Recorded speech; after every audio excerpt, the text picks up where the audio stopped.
Last month, Boston-based architecture and design firm Shepley Bulfinch named Angela Watson to be its next president and CEO. Watson, who has been with the firm as a principal since 2002, takes the reins from Carole Wedge, who led Shepley Bulfinch since 2004 and grew the business into a national firm. Angela joins us today to discuss her vision for this 147-year-old company. Angela, welcome. Thank you very much. I'm really glad to be here. Thanks for having me. Oh, great. I know you've only been on the job for a couple of weeks, but can you articulate on any level what your plans are for the firm and what your execution strategy might be? Yes, so I've been thinking about that for a while. And let me just first say that I'm absolutely thrilled to be able to, to be entrusted actually to write the next chapter of a storied firm that is Shepley Bulfinch. There's an amazing history there. And so I'm really excited about the next chapter and going forward. Most people who know me know that for me, design, engaging with our clients, and actually also engaging with my teams and with the firm is really about partnership and perspective. So those are two really important words for me. And that will guide really how I will move forward in the next few years. Now, the great thing is we have a strategic plan that we've developed actually over the last couple of years that I was part of as part of even planning for leadership change. So the great thing about that is that it's a seamless transition, and the plan is really about focusing on what our strength is as a firm, and that's really all about collaboration. The way we work with our clients, the way we work with each other, it makes for stronger projects and is at the core of what we do. So our strategic plan is really focused on that, making us better, helping us explore, helping us adapt, and really thinking about the kind of impact that we're going to have on our, or that we have on our communities and on our environment. So that's the plan for the next few years. And, just sort of back to the partnership piece, I also believe that it's really not about one individual leading a firm as a sole individual, as a sole voice. It's really about perspective. It is really about bringing different thoughts to the table. And so with that in mind, I've actually named an executive committee that'll be leading the firm with me, so that we can always have that dialogue and that perspective that'll make us, more broadly thinking, and I think much more poised to deal with the complex world that is out there that we're all seeing. Yeah, and you just named two executive vice presidents this week, so exactly. Not wasting any time. No, not on that one. So we're ready. Angela, you've stated elsewhere that you believe that diversity, equity, and inclusion are priorities. How is that likely to show itself, or what is likely to change in the company to achieve those goals? Well, it kind of goes back again to, perspective and partnership. And perspective is at the core of how we deal with each other. Now, that said, Shepley is a pretty unique place in the sense that we are a women-owned business. We're not just a women-led business already, but we are a women-owned business. That means that more than 50% of our stock is owned by women. Mm-hmm. So that's a pretty great place to start from when you think about diversity and equity. But there's so much more to do. And, there are many things we're doing about that. We're engaging with HBCUs, we're engaging with NOMA and the Project Pipeline. We're engaging with schools early before students even get into thinking about university or what career they might take, to try and actually show some of the possibilities like architecture that are open to them.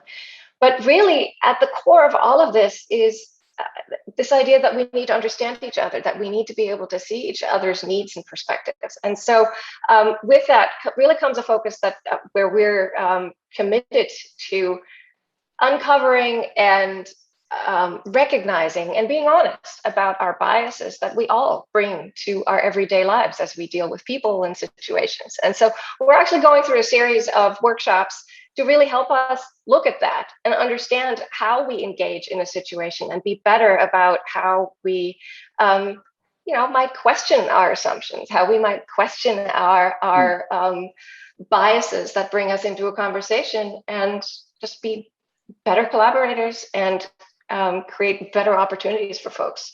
That said, oh, sorry, go ahead. I was going to say, do you think it's going to affect the types of projects that you take on?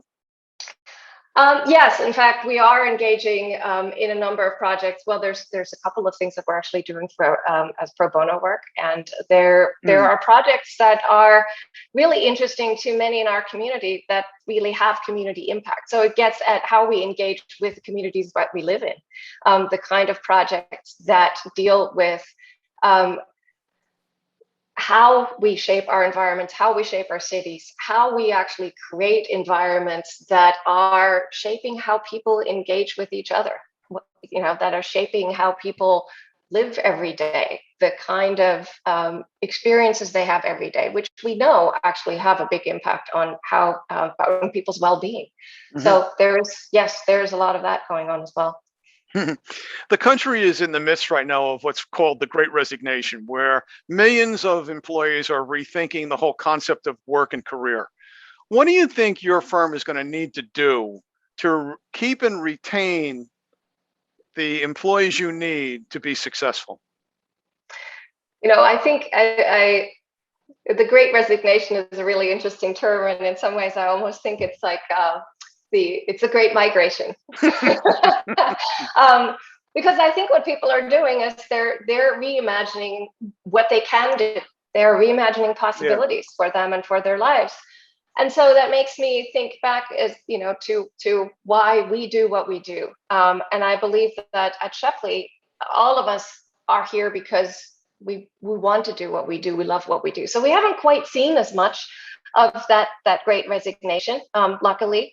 However, I think it's going to be really important for us to offer flexibility and offer an individualized focus on what individuals need. We are not all the same. We all have different backgrounds. We all have different pressures. We all have different dreams and aspirations.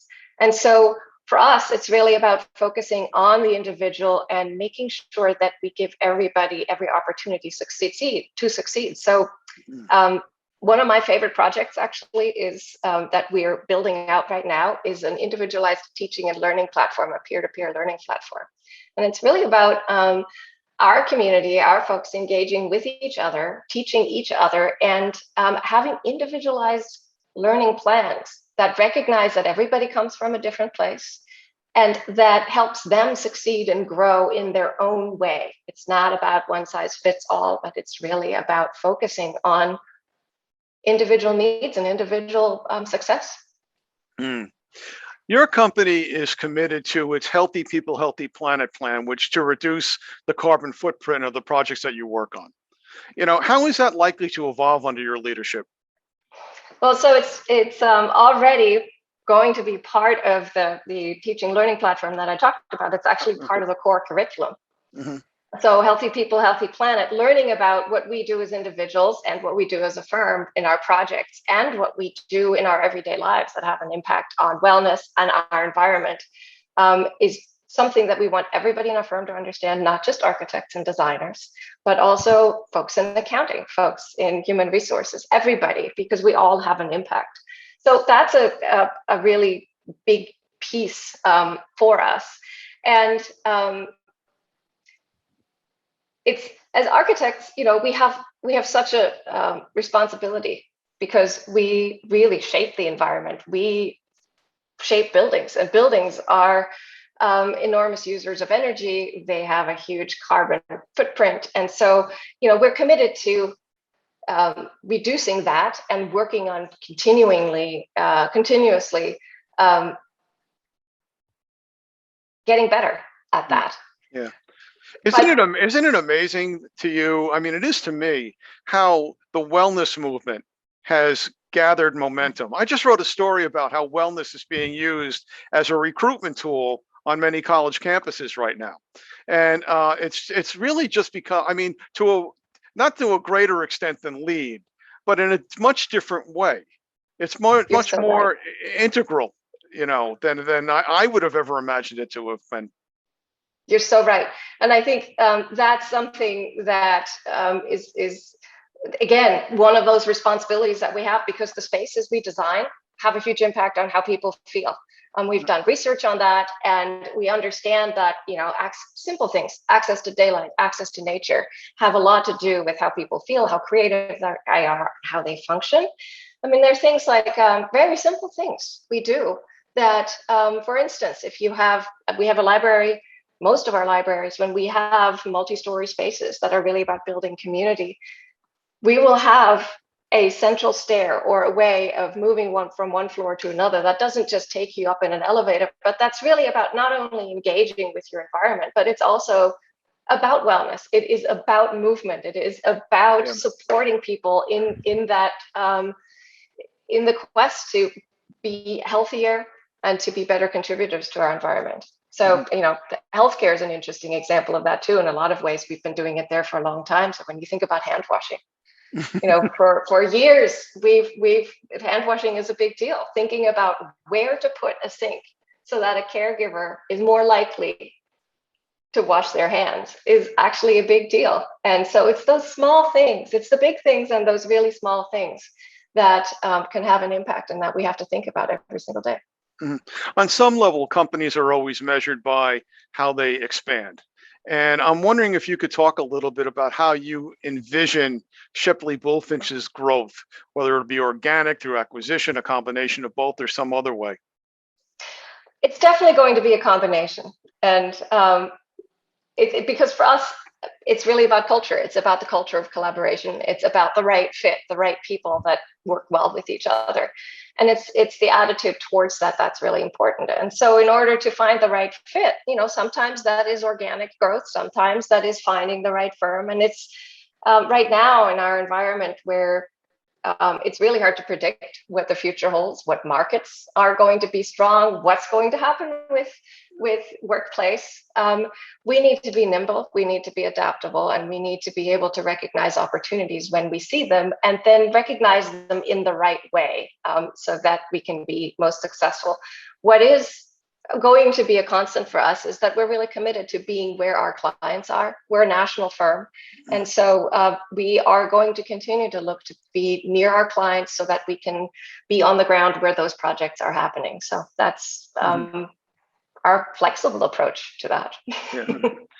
My last question is how you think this elevation to the presidency is likely to change your life personally.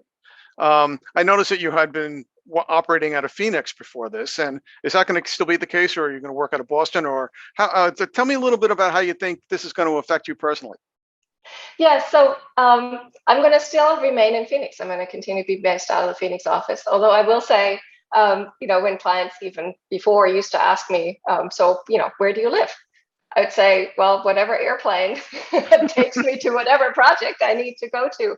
Because our practice is a national practice, we have offices in Phoenix, we have an office in Houston, we have an office in Hartford, and then we have, of course, the office in Boston. And so I'm committed to spending more time there, maybe than I have in the past. So maybe that's one change, travel allowing. We'll see where our travel restrictions take us and where the next few months lead us. Right. Yeah.